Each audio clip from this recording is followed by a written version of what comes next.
আসসালামু আলাইকুম।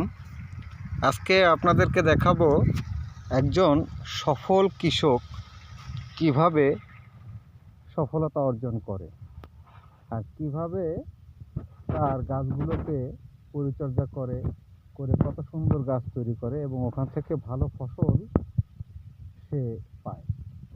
এই দেখুন বরবটি গাছ। এই বরবটি গাছটা এই কৃষক সুন্দর করে বপন করেছে।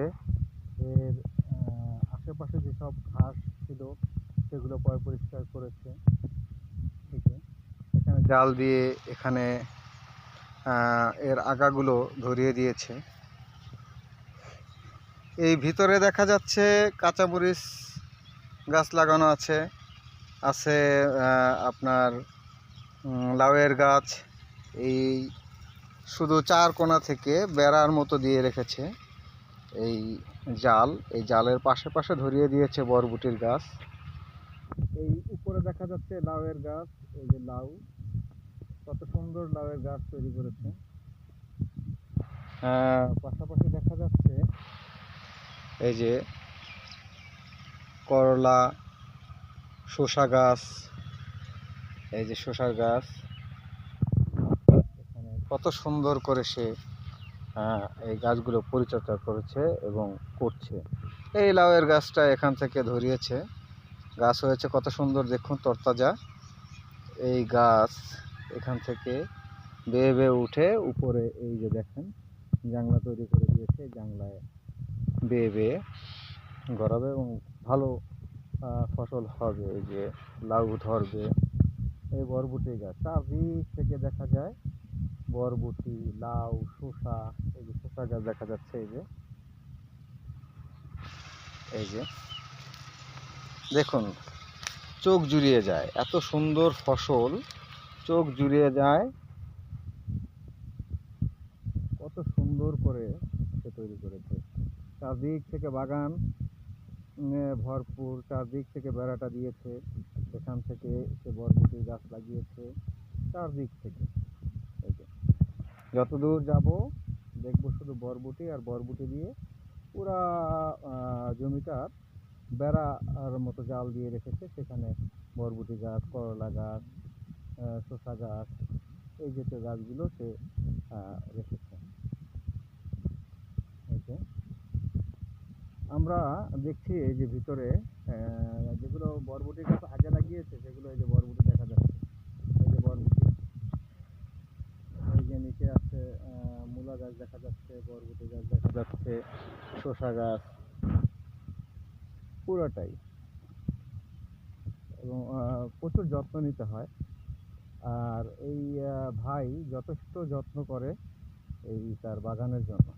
তার বাগানে যথেষ্ট পরিমাণ পরিশ্রম করে। কথাই আছে, পরিশ্রম সৌভাগ্যর প্রসূতি। এই যে দেখুন কি সুন্দর ধরে আছে দুন্দুল। এই যে বরবটি, ডিম, নয়নগ্রাম, চোখ জুড়িয়ে যায় একদম। সত্যিই প্রশংসনীয় এই বাগানটা। পরিশ্রম সৌভাগ্যের প্রসূতি। মানুষ যদি পরিশ্রম করে সে অবশ্যই সেটার ফল পায়। এই পেঁপে গাছ লাগিয়েছে সে। পাশাপাশি আপনাদের আরেকটু দেখাই, এই যে সিমের গাছ। এই সিমের গাছ লাগিয়েছে, ফুল এসেছে অনেক সুন্দর। একজন সফল উদ্যোক্তা, একজন সফল কৃষক হতে বেশি কিছু লাগে না। একটু কষ্ট করে যদি পরিচর্যা করা যায়, যে কোনো জিনিসেই একবারে তো আর তৈরি হয় না। পরিশ্রম ছাড়া, পরিশ্রম করলেই ওটা একটা সফলতা আসে। এই দেখুন ছোটো ছোটো সিমও ধরেছে। এই যে সিমও ধরেছে অনেক সুন্দর। এগুলো যথেষ্ট পরিশ্রমের কাজ এগুলো। আজ উনি কষ্ট করে এগুলো করেছে।